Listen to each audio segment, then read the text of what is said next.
The territory represented by the continental United States had of course been discovered perhaps several times before the voyages of Christopher Columbus. When Columbus arrived, he found the New World inhabited by peoples who, in all likelihood, had originally come from the continent of Asia. Probably these first inhabitants had arrived 20,000 to 35,000 years before in a series of migrations from Asia to North America by way of the Bering Strait. By the time the first Europeans appeared, indigenous people, commonly referred to as Indians, had spread and occupied all portions of the New World. The foods and other resources available in each physiographic region largely determined the type of culture prevailing there. Fish and sea mammals, for example, contributed the bulk of the food supply of coastal peoples, although the acorn was a staple for California Indians. Plant life and wild game, especially the American bison or buffalo, were sources for the Plains Indians, and the small game hunting and fishing, depending again on local resources, provided for Midwestern and Eastern American Indian groups.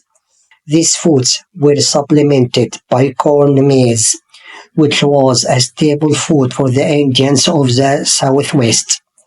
The procurement of these foods called for the employment of fishing, hunting, plant and berry gathering, and farming techniques, the application of which depended in turn upon the people resources utilized in given areas. Foods and other raw materials likewise conditioned the material culture of the respective regional groups. All Indians transported goods by human carrier. The use of dogs to pull sleds or traverse was widespread, and rafts, boats, and canoes were used where water facilities were available. The horse, imported by the Spanish in the early 16th century, was quickly adopted by the Indians once it had made its appearance. Notably, it came to be used widely by the buffalo hunting Indians of the Great Plains. American Indian culture groups were distinguished, among other ways, by house types. Dome-shaped ice houses igloos were developed by the Eskimos, called Inuit in Canada, in what would become Alaska. Rectangular plank houses were produced by the Northwest Coast Indians. Earth and skin lodges and teepees by Plains and Prairie tribes, flat-roofed and often multi-storied houses by some of the Pueblo Indians of the Southwest, and the barrel house by the Northeast Indians. Clothing or the lack of it likewise varied with native groups, and did crafts, weapons, and tribal economic, social, and religious customs. At the time of Columbus' arrival, there were probably roughly 1.5 million American Indians in what is now the continental United States, although estimates vary greatly.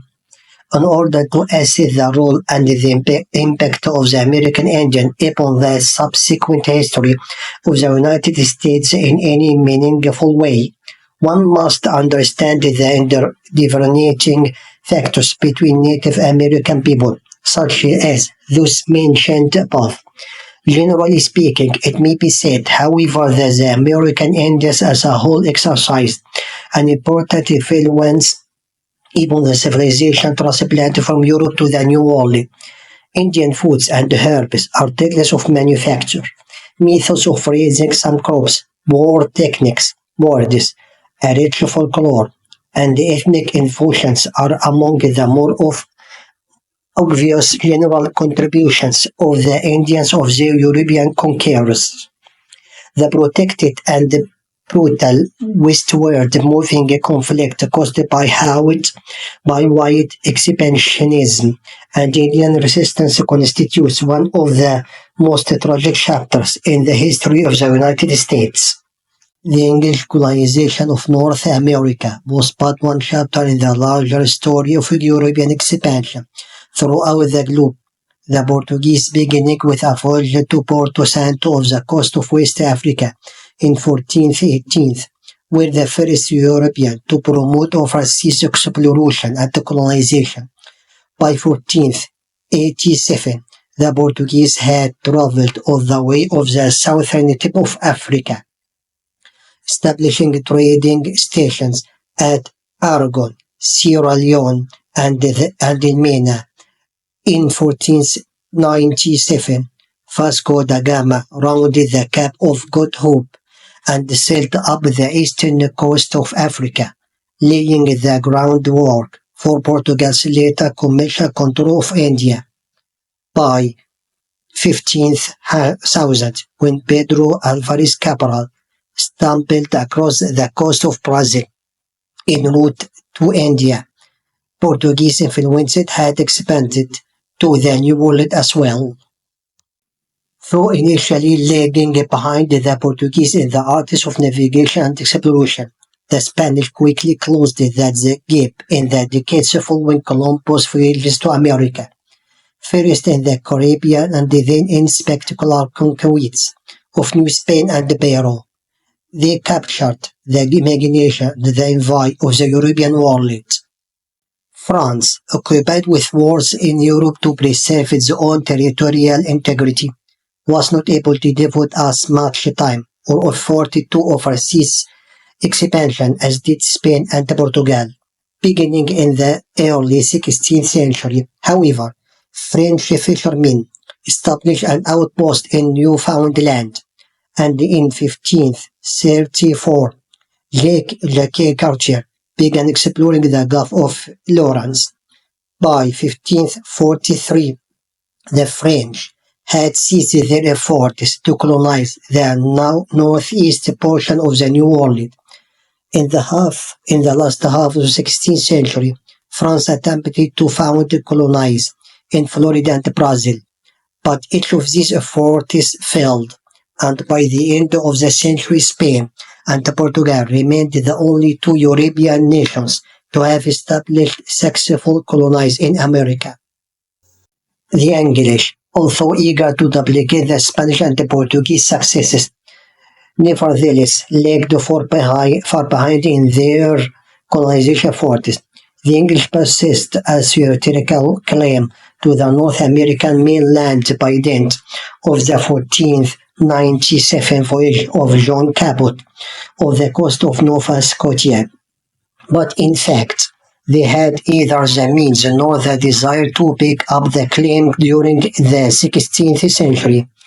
Thus, it was England relied instead on private trading companies, which were interested principally in commercial rather than territorial expansion. To defend its interests in the expanded European world, the first of these commercial ventures began with the formation of the Muscovy Company.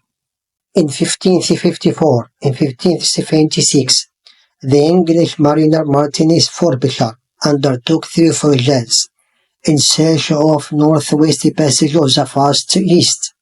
In 1577, Sir Francis Drake made his famous voyage around the world, plundering the western coast of South America en route. A year later, Sir Humphrey Gilbert, one of the most dedicated of Elizabethan imperialists, began a series of ventures aimed at establishing permanent colonies in North America. All his efforts met with what was at best limited success. Finally, in September 1583, Gilbert, with 5 vessels and 260 men, disappeared in the North Atlantic with the failure of Gilbert's voyage. The English turned on a new man, Sir Walter Raleigh, and a new strategy, a southern rather than a northern route of North America, to advance England's fortunes in the New World. Although Ralph's efforts to found a permanent colony off the coast of Virginia did finally fail with the mysterious destruction of the Roanoke Island colony in 1587, they awakened popular interest in a permanent colonizing venture. During the years separating the failure of the Roanoke attempt and the establishment of 1607 of Jamestown Colony, English propagandists worked hard to convince the public that a settlement in America would yield instant and easily exploitable wealth. Even men such as the English geographer Richard Hakluyt were not certain that the Spanish colonization's experience could or should be imitated, but hoped nevertheless that the English colonies in the New World would prove to be a source of immediate commercial gain. There were, of course, other motives for colonization. Some hoped to discover the much south after route to the Orient, East Asia, and North America. English imperialists thought it necessary to settle in the New World in order to limit Spanish expansion. Once it was proved that America was a suitable place for settlement, some Englishmen would travel to those particular colonies that promised to free them from religious persecution. There were also Englishmen, primarily of lower and middle class origin, who hoped the New World would provide them with increased economic opportunity in the form of free to inexpensive land.